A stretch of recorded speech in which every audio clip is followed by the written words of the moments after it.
Hi guys! Welcome back to my channel. It's me, Bless! Tara, samahan nyo ako magtanim dito sa backyard. Itatanim ko na yung mga tulips bulb ko kasi lumalabas na yung ugat. Ay, nag-sprout na siya, oh. Ayan. So, itatanim ko muna siyang isa-isa sa bawat small container.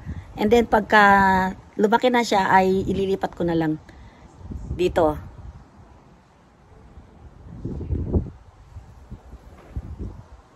Doon ko siya ililipat. Kasi may squirrel dito nangangalkal ng mga tanim ko. Kaya dito ko muna siya ilalagay. O kaya sa other plastic container. Let's go! Samahan niyo ako magtanim! Go, go, go! Tingnan nyo guys yung mga tulips ko. Ayan o. Na lumalabas na. Ito yung tulips ko. Ayan, mga tulips yan. Dati isa-isa lang yan. Dumami na yung bulbs. Ayan na siya. Yan. Yan, lumalabas na. Ito, mga tulips yan. Ito. So, ito na yung hyacinth, oh. Ayan na yung hyacinth. Pagka tumutubo na siya, pagka late winter. Ayan, lalagyan ko siya ng lupa at dyan ko siya itatanim. Ayan, siguro mga 2 bulbs sa isang lalagyan. Guys, dito ako maglalagay ng lupa. Ayan, kukunin ko yung lupa dyan at ilalagay ko dun sa plastic container at dun ko ilalagay yung tulip bulbs. Okay, so iset muna natin yung camera. Here, ang lakas ng hangin. Ayan.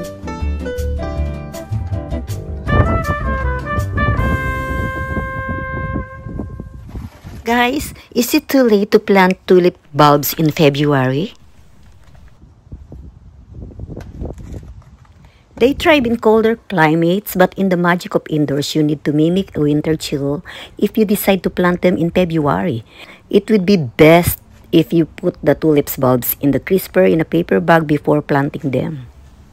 Ganun na nga ang ginawa ko nung maalala ko na meron pala akong tulip bulbs na itatanim. Ang ginawa ko para maihabol ko ay talaga namang nakalagay na siya sa paper bag. At nakalagay siya sa malamig na lugar. Hindi ko siya sa crisper inilagay. Basta sa malamig na lugar dito sa part ng bahay. At nung ma-check ko na, tamang-tama, meron na siyang umusbong na something. Hindi ko alam kung dahon ba yun or what. Basta. So, ang ginawa ko ay niready ko na, hinabol ko na bago matapos ang February ay maitanim ko na siya.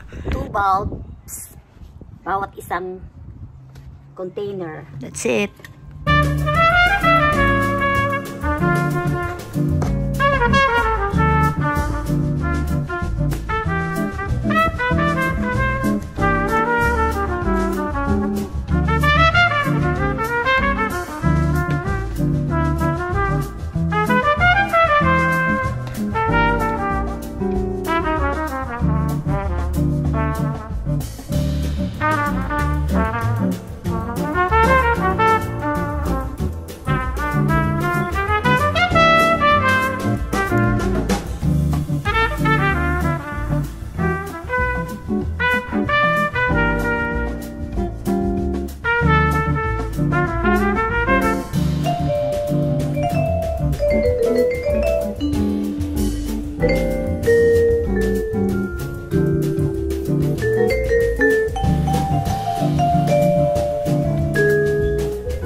Okay, how many tulips bulb? How many tulip bulbs? 2, 4, 6, 8, 10. Bali, 10. So, ilalagay ko muna siya dun sa table kasi baka kalkalin ng squirrel. Kinakalkal kasi ng squirrel eh. Yung mga lupa. Ewan ko, nag-aanap sila ng pagkain siguro. Kaya, dito ko muna siya ilalagay sa ibabaw ng table. So, here, tara, lumipat tayo dito sa lamesa.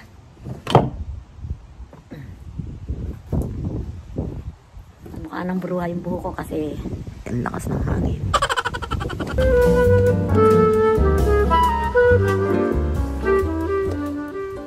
So, dito natin siya ililipat.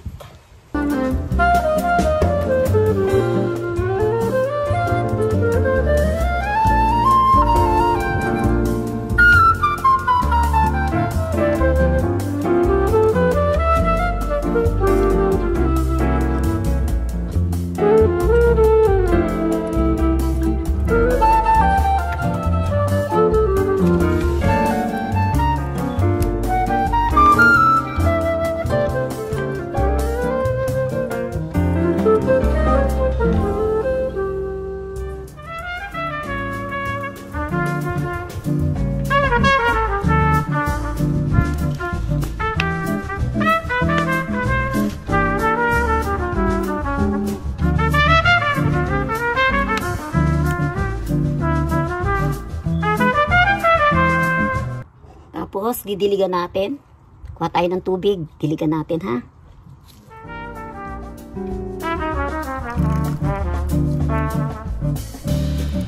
So, even I plant it in February, I take chances. So, let's see. I hope. Let's cross our fingers. And I will wait for the beautiful flowers.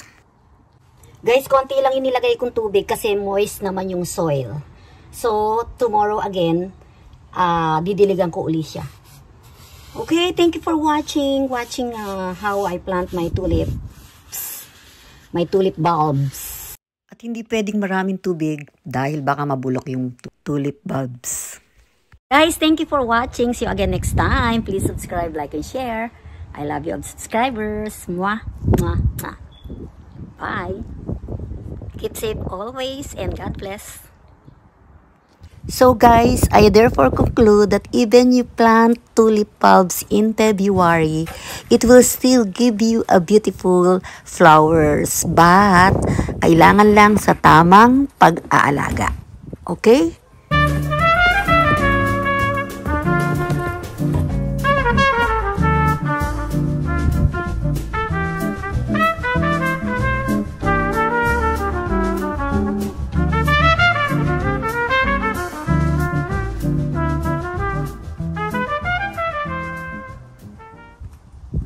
Dalawin natin yung kalamansi ko.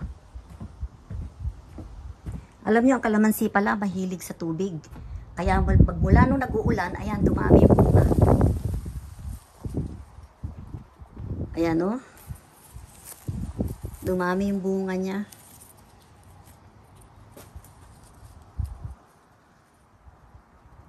Tapos namumulaklak pa siya ngayon.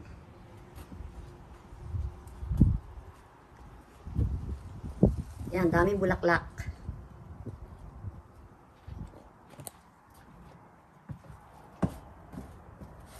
Ayun sa taas. Madami din bunga.